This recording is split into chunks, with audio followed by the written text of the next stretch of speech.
Hello, you power-hungry maniacs. It's Griselle. Again, we finally made it to our journey's end. After 6 long weeks of tumultuous timelines, love-struck Lokis, a menagerie of misdeeds, and a plethora of unanswered questions. Didn't have an alliteration for that one, sorry. We're here, on the smelly backside of it all. Satiated, but depleted. You know what I mean? Welcome to my breakdown of Loki episode 6, aka the season 1 finale. Alright, so put your recap on and let's go. This episode picks up where Loki and Sylvie arrive at what's called the Citadel at the end of time. They first encounter Miss Minutes. She's operating on behalf of someone called He Who Remains, aka the smoky man behind the veil. She offers them a deal and says, hey, look, you guys can get out now, return to the sacred timeline together, and have the lives you always wanted. Loki, you can have the Asgard throne, kill Thanos, have the Infinity Gauntlet, and Sylvie can join you. Or you can continue on into figuring out who's behind the TVA, although it might not necessarily end well for you. Long story short, they venture into the tower, encounter He Who Remains. It's a bit of an anticlimactic entrance, but we'll get into that later. They repeatedly try to kill him, but he has a time twister to escape their clutches. He reveals that he has a all-knowing temp pad into which all of the information regarding the past and the future has been recorded. He can call their every move. This scene kind of reminds me of, if you've seen Supernatural, you'll know that there was a plot arc in the last season where the Reaper, the Grim Reaper, had an entire library full of books. Each book was essentially the file of a human who lived on Earth. It had details about their past, their present, and gory details about how and when they would die. I'll probably insert a picture somewhere here.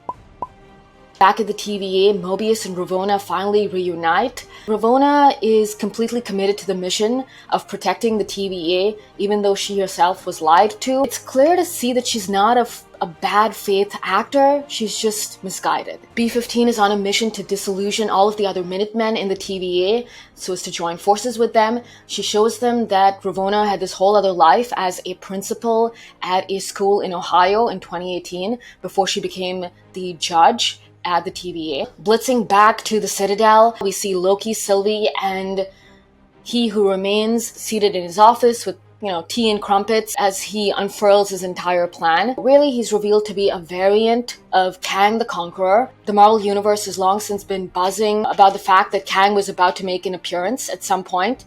Lo and behold, here he is, or at least here is a variant of him. He tells us a little bit about his past and how he came to be the head honcho at the TVA. Essentially, he was a scientist in the 31st century, and he discovered universes being stacked upon each other. He found a way to have different versions of himself collide and meet in the same timeline. And at first, it was a peaceful coexistence where all of the different versions of him met and shared knowledge from their respective universes. Pretty soon, a couple of rapacious, power-hungry variants of Kang try to overthrow the rest and seize power for themselves. This eventually led to the current variant of Kang using Alliot to prune all of the other timelines, isolate the sacred timeline, and streamline everything into one linear flow once again. So really, he's not the villain in this one, he's just an anti-hero, if you will. He says, hey, listen, if you guys think I'm evil, wait until you meet my variants. A tip of the hat to Kang the Conqueror. He presents them with two options. Hey, either you guys can take over the TVA and run it as you like, or you can kill me and unleash all my variants and deal with the consequences. At this point, something that's never happened before happens. They cross something called the time threshold, which basically means this variant of Kang has been rendered useless. His knowledge of the future and what happens next comes to a close. This is also when the timeline starts rapidly branching. From here on out, a lot of things happen all at once. Sylvie and Loki reach an impasse. Sylvie wants to kill him because she doesn't trust him. Loki wants to think about it and deliberate the possibility of being the new head of the TVA. They get into an altercation. Loki tells her, well, you can't trust and I can't be trusted. At some point they kiss. Sylvie pushes Loki through a quantum portal back into the TVA. Loki back at the TVA runs into Mobius in B-15. He tries to explain everything that happened, everything about, defeating Goliath, going to the Citadel, encountering the Kang variant. Mobius and B-15 have no idea who Loki is. They mistake him to be an analyst at the TVA and try to calm him down. Loki then tries to figure out what the heck is happening and why no one remembers him. Right in the center of the TVA HQ, where those giant timekeeper statues once were, all of that is now replaced by a giant statue of a Kang variant. So Loki then realizes that he's not in the sacred timeline, that he's in a completely different timeline where he had never met Mobius. Whew. There's a final mid-credit scene where there's a stamp that gets branded onto a paper, and the stamp reveals Loki is going to return in season 2. Alrighty, you're all caught up. Yay! And now let's get to my rating of this episode and also my rating for the entire series. Actually, let's do a rundown of all the previous episodes and how I rated them, and then we'll get to this one. I'm gonna have to look it up because I don't remember. Episode 1, I rated a 6 out of 10. Episode 2 was a 6.5. Episode 3 was a 5.5. Episode 4 was a 7.5. Episode 5 was a 6. And episode 6, I'm also going to go with a 6 out of 10. And my rating for the entire series is going to be also a 6 out of 10. Overall thoughts, it had its highs, it had its lows, it had certain episodes, specifically episode 3 and episode 5 that were letdowns for me and killed the momentum. The first Marvel property that I liked since Infinity War, so I guess there's that. But at the same time, there were certain deal breakers in there for me that killed my enjoyment, and we're gonna get into it. So let's get started with a list of things that I really, really liked about this episode. The opening sequence was pretty cool. It started with a bunch of audio clips from both fictional and real-life sources. So we hear some pretty epic, iconic dialogue from all of the different Avengers, from even real-life people like Greta Thunberg, Nelson Mandela, Malala, Neil Armstrong. So that was a really good way to tie in all of the, the epic history of humanity as it now stands, and sort of queuing up to us finally meeting the smoky time pundit of the TVA. Then we see a wide shot of the tower or the Citadel, which is very enchanting and haunted and eerie in its own way. This entire episode is also scored to some really, really good music. It blew me away. Honestly, the music might have just been my favorite part of this entire episode. Yeah. I am comfortable committing to that. The music was the best part. I really like how they very neatly tied in the Kang variant as the big baddie in this series, and also explained the reason for the TVA's authoritarian rule, as well as its militant commitment to the sacred timeline. All of this perfectly tees up the actual Kang's appearance in, I believe he's going to appear officially in the next Ant-Man movie. The actor himself, Jonathan Majors, was cast last year as Kang. Honestly, we should have seen all of this coming. I sort of like where Loki and Sylvie left off. Loki tells her, hey, listen, you can't trust, I can be trusted. It makes cosmic sense rather than just forcing them into this happily ever after bucket. Theirs is a doomed relationship fueled by emotional unavailability and a history of being mischaracterized as a hapless villain, ever ostracized by society. Very Bruce Wayne and Selena Kyle, if you ask me. Listen, all in all, they did a good job of cueing Phase 4 of the MCU, where Kang is set up to be the big baddie on the block. Exit Thanos. Coming to a list of things that I wasn't really digging about the episode. A bit of a long list, so bear with me. The first is I wasn't really down with the way they wrote the Kang variant's demeanor. I felt like he was a little too loosey-goosey and animated and non-threatening. Now, I understand they wanted to establish a middle ground between this variant, but also the worst version of him, which is going to be Kang the Conqueror. So this guy couldn't be the worst of the worst. I get that, but somehow even his entrance was very anticlimactic. I was expecting more after 6 episodes. I was expecting a little more of a punch, a little more of a stoic, composed, perhaps menacing creature behind it all. The Sylvie and Loki kiss just made me feel odd. It's like watching two step siblings make out or like two old people lock lips. It's just, I don't know if I wanted to see that. In general, the concept of multiple timelines sprinkled across the cosmos just isn't for me, simply because it sucks the emotional impact out of so many scenes. Like when a character dies, you just figure that they're going to be brought back at some point with another timeline.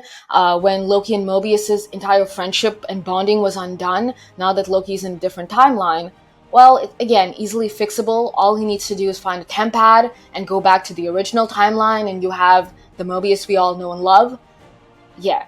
Bottom line, I don't dig time travel. It's just not my kind of trope. As far as Ravonna is concerned, I feel like they could have fleshed out her story and her motives and her journey to becoming the figurehead in the TVA a little more. With this one, she has a bit of a face-off with Mobius. She conveys her commitment to preserving the sacred timeline, putting all her faith in the fact that it was probably done for good reason. So she exits into a quantum portal right after saying something like, only he, aka the person behind it all, deserves free will. Everyone else has to sacrifice their free will in order to maintain the flow of time in the sacred timeline. It's a worthy sacrifice. And then she says, alright, well, I'm gonna go find my own free will. Bye. Exit Ravonna stage right. So that was a very abrupt exit for such an important character. I would have liked her to maybe have a face-off with this Kang variant, or just in general her and Kang's relationship explored a little more, and so we can just gain a better understanding of how it was that she came to take on such an important role in the TVA. Now in the comics, of course, Ravonna and Kang are love interests, so I suppose that part of it is going to be fleshed out in maybe season 2, we'll see. But yeah, I feel like they could have done a better job with concluding her character arc in this season. Now, call me old-fashioned, but I would have liked to see one last scene where, as the sacred timeline shatters into all of these multiple branches, all willy-nilly, I would have liked to see all of the characters that we've journeyed with so far, their reactions to it. Maybe as they look at the sky and sense that the end is nigh. Hey, that rhymed. Could have seen, for example, people on Earth, in Asgard, in the Void even, like Kid Loki, for example, or young Sylvie that we got acquainted with in episode 4, just sensing that something was off and something had shattered. It would have just been a nice tip of the hat, if you will, last final goodbye to all of the characters that we've journeyed with so far. Not a deal breaker by any means, but a certain scene like that just to conclude the season and tie a pretty little bow on it. We're at that final part of the video where we talk about things to look forward to and unanswered questions. Now remember, I'm someone who sort of does these reviews and breakdowns from a very noob, rookie perspective. I haven't read the comic books. I don't really pay attention to future projects that Marvel has announced. So I'm not someone who sort of could give you a 360 view or a very well fleshed out theory of what's going to happen next. I'm giving you my very pedestrian standpoint. The first thing that was unanswered was we never really figured out what Sylvie's Nexus event was, why she was taken from Asgard as a child by the TVA. It was very heavily teased at in episode 4, and then we just never found out. Also the whole deal with Sylvie's mom, where there's a past there, she barely remembers her mom. This was revealed to us in the Lamentis episode, so episode 3. Again, none of that was really ever revisited. Not gonna lie, I was sort of curious to see Mobius's past life as a regular human before he became an analyst at the TVA. I just wanted to see the man on a jet ski, god damn it. Now the next thing is, I was thinking about this carefully as it was unfolding.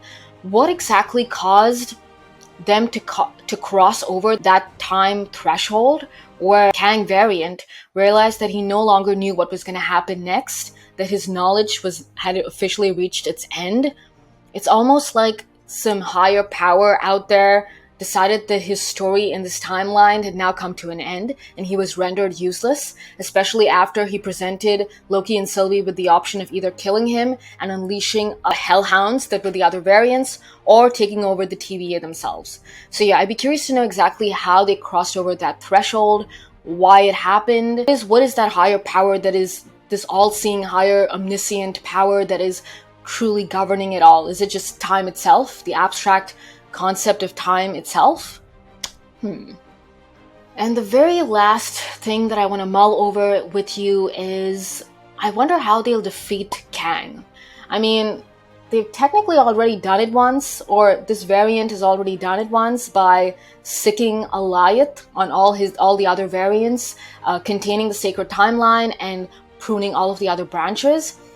So technically, Kang has already been defeated once, and it could just happen again. All Loki and Sylvie need to do, or whoever comes next, all they need to do is reunite with this Kang variant after he gets reincarnated, and then join forces with him to take down Kang. It's happened before. Again, this is sort of the pitfall of having, playing around with different timelines. We're essentially seeing a do-over of history that hasn't happened yet. And with that, I'm gonna give you the floor. Tell me in the comments below whether you like my polka dot headband, for one. I've worn it now 2 episodes in a row. I feel like an outfit repeater. And more importantly, tell me what you loved and didn't love about this episode. I'd be really curious to know, did I miss something important? Does anyone else agree with me that a 6 out of 10 rating is fair for this episode? Or do you want to start a little drama and call me out and say, Chriselle, you don't know what you're talking about. Shut up. You know what? Tell me below. And with that, I'm gonna let you go. Have an amazing whatever day you're watching this. Alrighty. Bye.